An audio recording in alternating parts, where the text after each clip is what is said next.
ഒരു മനോഹരമായ പൂത്തോട്ടത്തിൽ ചെറിയ റോസാപുഷ്പ ഉണ്ടായിരുന്നു. അവളുടെ പേര് റോസി എന്ന് ആയിരുന്നു. ഒരിക്കൽ ഒരു തേനീച്ച അവളോട് ചോദിച്ചു, ഹലോ ചെറിയ റോസ്, എന്താണ് നിങ്ങളുടെ സ്വപ്നം റോസി? തോട്ടത്തിലെ ഏറ്റവും മനോഹരമായ റോസാപ്പൂവായിരിക്കാൻ ഞാൻ ആഗ്രഹിക്കുന്നു. റോസ്, നിങ്ങൾക്ക് എങ്ങനെയാണ് മനോഹരമായ കളർ കിട്ടിയത്? എവിടെയാണ് ജനിച്ചത്? എങ്ങനെയാണ് ഭൂമിയിൽ എത്തിയത്?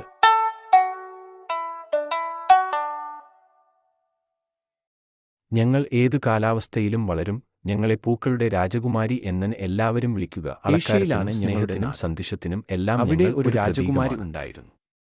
അവളുടെ പേര് റോസി എന്നാണ്. അവൾ എപ്പോഴും കാട്ടിലൂടെ നടക്കാൻ വരുമായിരുന്നു. ഒരു ദിവസം അങ്ങനെ ഞങ്ങൾ കണ്ടുമുട്ടി. രാജകുമാരി എന്നെ കൊട്ടാരത്തിൽ കൊണ്ടുപോയി പരിരക്ഷിച്ചു. എന്റെ പൂക്കൾ കണ്ട് റോസി ഒരുപാട് സന്തോഷിച്ചു. അങ്ങനെയാണ് ഞാൻ ഈ പൂത്തോട്ടത്തിലും ലോകത്തുവ എത്തിച്ചേർന്നത്.